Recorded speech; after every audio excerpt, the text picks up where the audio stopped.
Welcome back to Middle Age Media. I'm your host, Bryan. For today's show, we'll be talking about medicine in the Middle Ages with subtopics in plague and famine, medical care, health practitioners, study, and significant people.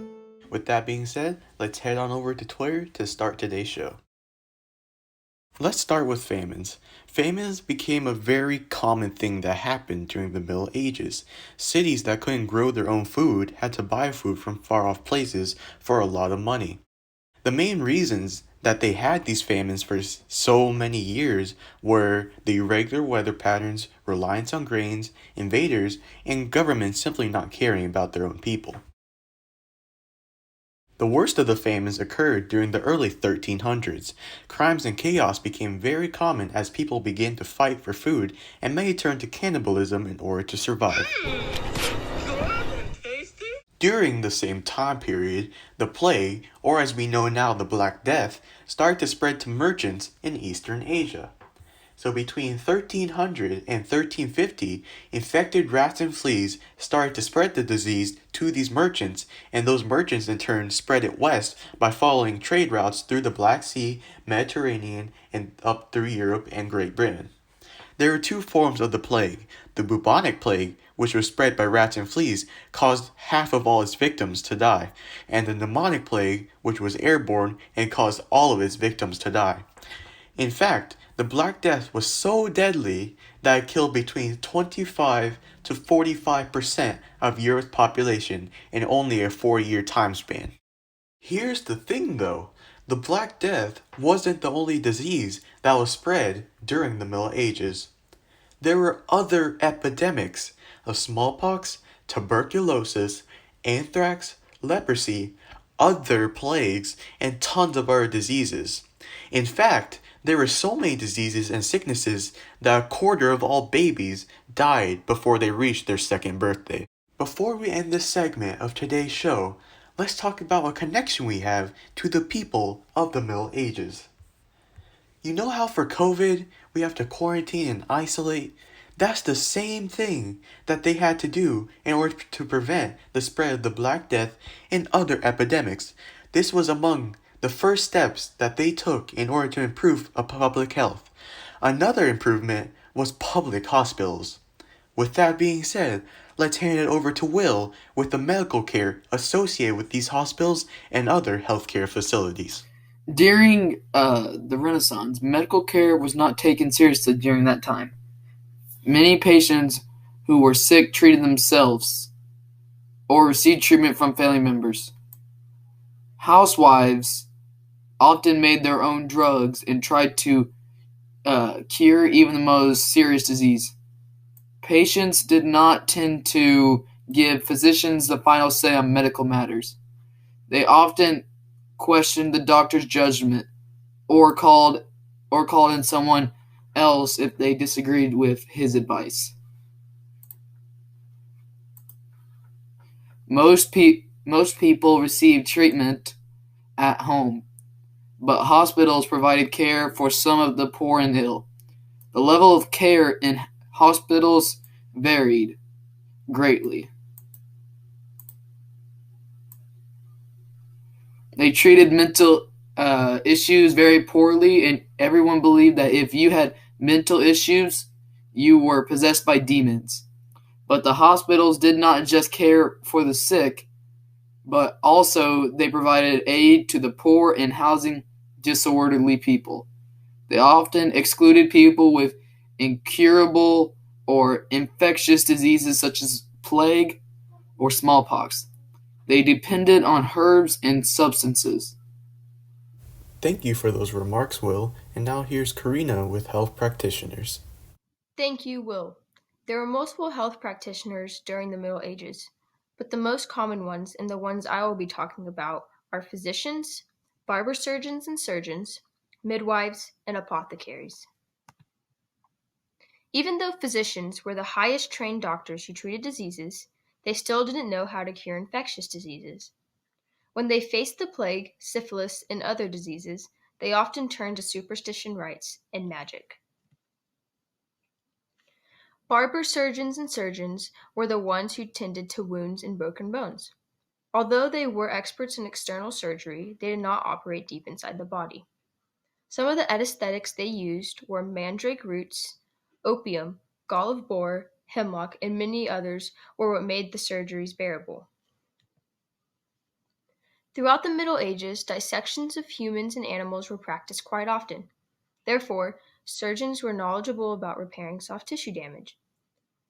However, damage to the internal organs was more fatal. For more traumatic injuries such as wounds in warfare, falls from roofs, or industrial accidents, there was often little doctors could do, but even with these limitations, practitioners did not stop from trying.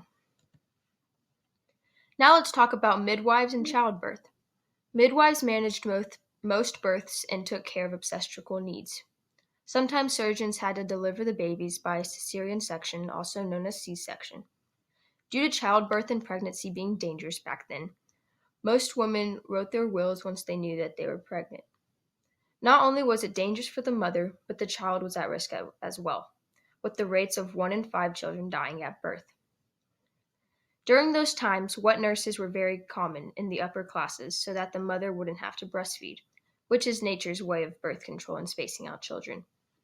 Therefore, if they have a wet nurse, they could soon be pregnant again.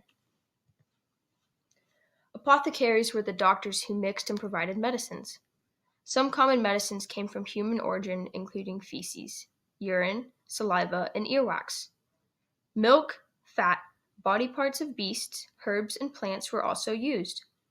Renaissance doctors and druggists relied heavily on human excrement and just did as well as applied externally for various cures.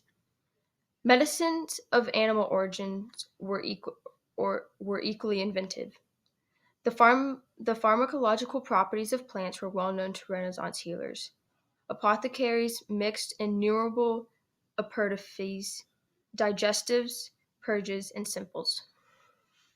How do you know that these people are trustworthy?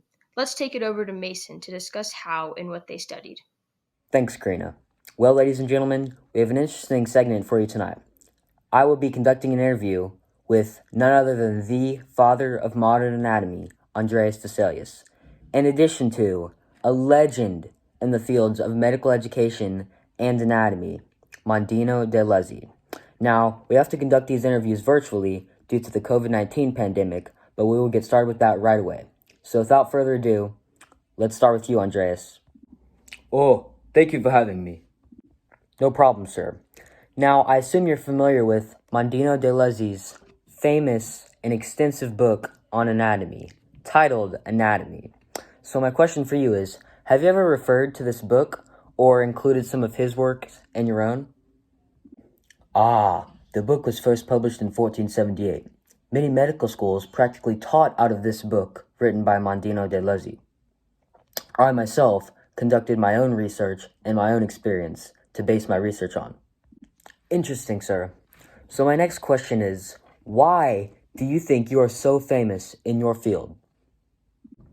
Well, simply because I revolutionized the medical teaching and reintroduced anatomy and its importance to the people. Okay, and I also understand you perform dissections. Can you tell me a little bit about the roles and who played what in these Renaissance dissections? Yes, I did perform some of these Renaissance dissections you were talking about. So, in the Renaissance dissections, there were 3 main roles. 1 was the barber surgeon, the person who does the actual cutting. 2 is the ostensor, the person who points to the dissected parts of the body. And 3, the lector, the trained physician who gives the lecture. So the Greek physician Galen, whose work was looked after all throughout the Renaissance era, you actually found his work to be incorrect. When did you know his work was incorrect? So I found this out in around the 1530s, but as you can imagine, this was very controversial at the time. Thank you, Mr. Vesalius. And now switching gears over to Mondino de Lezzi, who reintroduced the teachings of anatomy and performed actual dissections in his medical lectures. He also attended one of the most prestigious Italian universities, the Università de Bologna. So, Mr. de Lezzi, for those who don't know much about you, can you explain a little bit about your medical accomplishments, medical study, and medical education in your time? Yes, my book on anatomy was thought of so highly that it was held as a standard to read in the medical schools. until of course Andreas Vesalius showed up. The medical schools also taught their students through a hierarchy, so the best students received teaching from the best doctors. Now, one of the more prominent theories in my time was the theory of the four humors. The four humors were yellow bile, black bile, blood, and phlegm. Thanks so much for joining us, both of you. And now over to Avery with significant people. We'll see you next time. Significant people during the Renaissance period. The first person I'm going to talk about is Paracelsus. This is Paracelsus. Paracelsus denied the basic uses of medicine techniques and used powerful drugs to solve diseases, but it didn't really work out that way. It kind of made them worse. Next, we're going to talk about Andre Venizelos. Andre Venizelos was the founder of human anatomy, and he dissected corpses to study bones.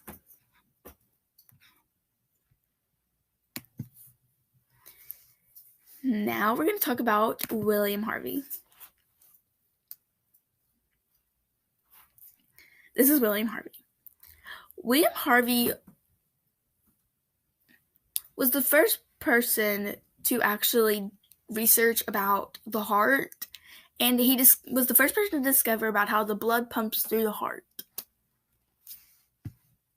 which was a big help because without him, we would have struggled in the past about how it works. Next, we're going to talk about Leonardo da Vinci.